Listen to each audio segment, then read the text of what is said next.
What's up, Ragin Nation? How y'all doing? This is Alex. You watching Ragin Ronin review. I got a top 10 list for you guys. Today's top 10 list will be for my top 10 Michael Bay films. And this top 10 list will be strictly my personal opinion. I'm going to rank it from least favorite to top favorite. It has nothing to do with box office or how much money the movie has made. It's all about my personal opinion. And Michael Bay has been in the news a lot lately just because he's been busy working on Transformers Age of Extinction. In fact, he's over in Hong Kong right now working on the film. So if you want to know what's going on for the production of Transformers Age of Extinction, make sure you subscribe to my Transformers channel, youtube.com/TheRaginNation. There I will provide you with all the updates as to what's going on, and you're going to stay updated, and it's all very exciting stuff. So thank you for all the support. Now, Michael Bay's theatrical film career has spanned over for 19 years, and he's gotten in 10 feature-length films, so that's pretty good. So that's been a lot of films. He's been really busy. Now, he's made 10 films, and this is a top 10 list. Once Transformers Age of Extinction comes out, he will have directed 11 films, and one of these films is going to have been kicked out of the top 10 list. So next year I'll do another top 10 list, and we will see where Transformers Age of Extinction falls in my personal top 10 Michael Bay films. Now, without further ado, let's get on with the top 10 list. Number 10 is Transformers Revenge of the Fallen, and it is simply because the movie was just a big mess. Okay, Michael Bay blames the writer's strike. It just so inconveniently happened on the time that they were working on Transformers Revenge of the Fallen, and it really screwed them over. And we ended up with some really bad writing and a really messy story. In fact, the only thing that I liked about Transformers Revenge of the Fallen was the force fight. That's the only thing that I liked about Transformers Revenge of the Fallen. The rest of it was just not very good at all. So that's number 10 for you guys, for me rather. Number 9 is Pearl Harbor. And let me just say this, never ever in a million years let Michael Bay touch a true historical war event that was tragic, especially not one like Pearl Harbor. Pearl Harbor was a huge tragedy, but he somehow turned it into an entertaining action spectacle. And he made a tragic event into a summer popcorn tentpole movie.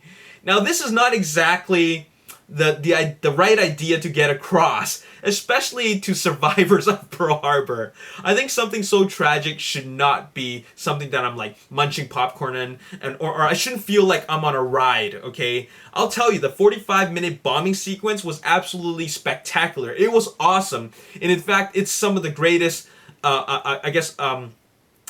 battle footage I've ever seen that takes for such a long period of time. It's 45 minutes straight of pure action, okay? But I gotta tell you, something that's so tragic, something as tragic as Pearl Harbor shouldn't feel like a music video. Have you seen the director's cut? It's not very, it's actually much worse. I think Michael Bay felt that adding gore and more violence into the movie makes it feel more realistic. It doesn't. It actually makes it feel more comical. It doesn't feel realistic at all. I just think that it feels unnecessary. That's the director's cut. So yeah, that's number 9 for you guys. It's his second worst film in my opinion. Number 8, that would be Pain and Gain. Now, Pain and Gain has 49% on Rotten Tomatoes. That's pretty high for a Michael Bay film, and it's also a huge financial success. The movie only costed like $20 or $26 million, and it made $86 million worldwide. So that is great, and I congratulate Michael Bay on such a successful film, and also making the film he wanted to make, because he wanted to make this film for a long time. The problem that I have with this film is that it was just too much. Too much Michael Bay, too much style, okay? This, while it was based off a true story, I just felt that it was a movie that didn't need to be made. But on the other hand, this was a pure Michael Bay film. Only Michael Bay would be brave enough to tackle a subject matter just like this. It was something that I don't think any other director would want to direct, but somehow he pulled it off, and I think that while I did find it entertaining and I did enjoy it, I felt that I don't know if this movie really should have been made. It really wasn't my cup of tea, but I understand why he wanted to make a movie like this. All right, so that's number 8 for you guys. Number 7 is Bad Boys 2. Now, Bad Boys 2 is also one of those movies that is just a little bit too much. Not too much, but it was highly entertaining. I absolutely enjoyed it, but it was just pure action. There was nothing but action. There was no real complex story. Like the story doesn't even need to be complex, but the story was really just about shooting things up, okay? And then the characters that we loved in the original Bad Boys, we no longer feel the chemistry between the two. And Bad Boys 2 was really just all about Michael Bay exercising his right to give the big middle finger to the critics. That's all it was about. He was telling the critics that, hey, movies are meant to entertain people, so I'm going to give you pure entertainment. I found it entertaining, but as for the stories and characters that I love from Bad Boys 1, I didn't see that there. So that remains at number 7 in my top 10 list. Number 6 is The Island.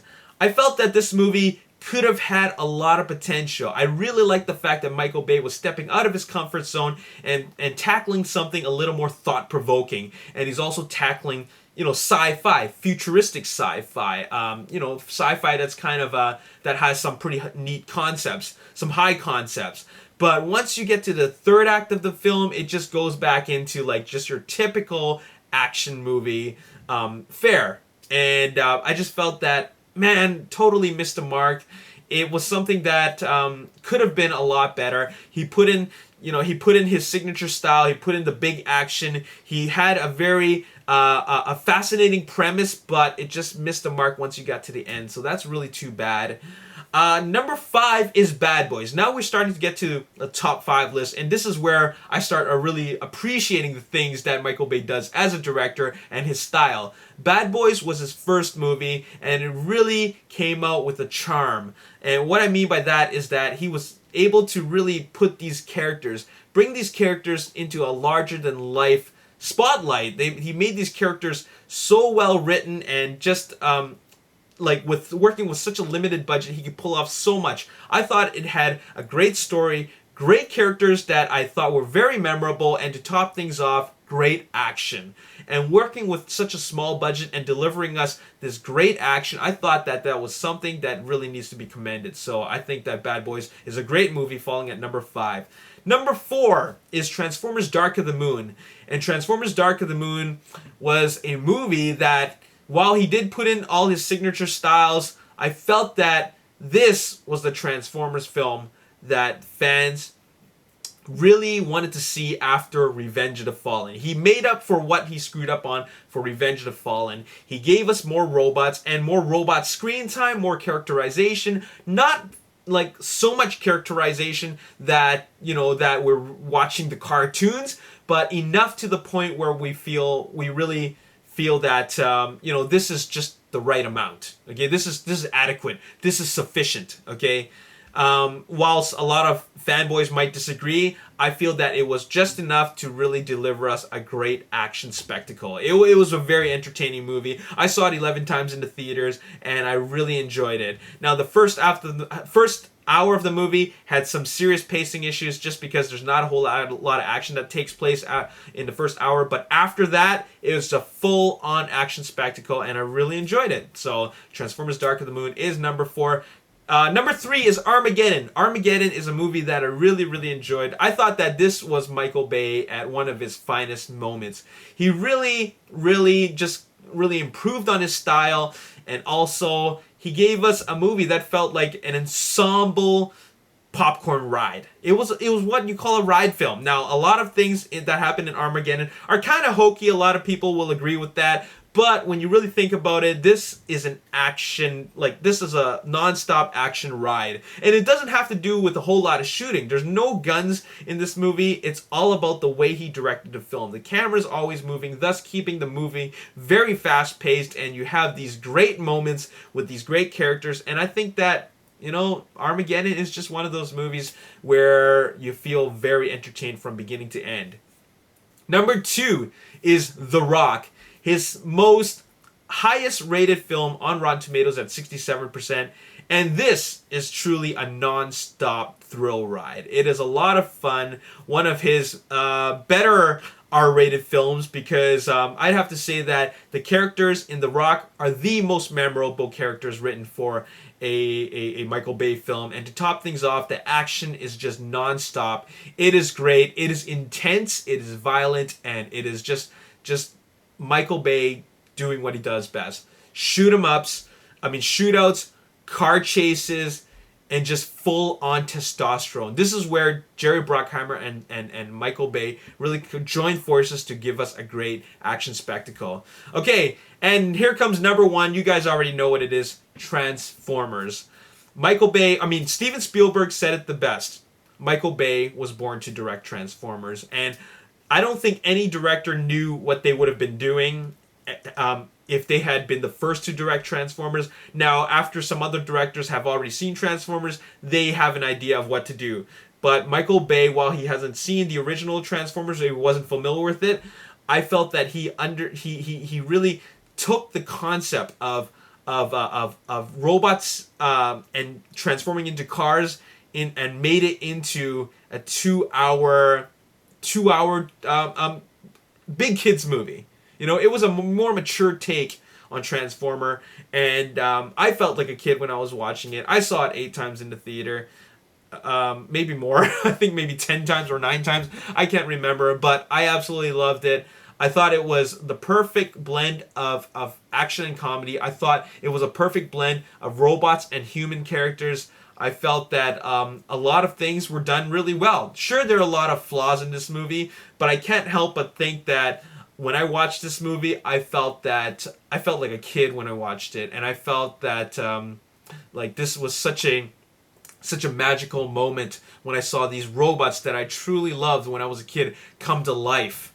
It felt like it was really happening before my eyes. And when the robots arrived, the arrival to Earth scene came in the screen in front of me, I just felt goosebumps all over, and it was just pure magic. So I love Transformers, and it will always be, well, until Age of Extinction comes out, we'll find out. But so far, it is my number one Michael Bay film, and I really, really love that movie. So there you have it. That's my top 10 Michael Bay films list. Stay tuned for the top 10 list, the 2014 edition, after I watch Age of Extinction, and we'll find out where I place Age of Extinction in this list, and we'll see which movie gets kicked out. Most likely Transformers Revenge of the Fallen.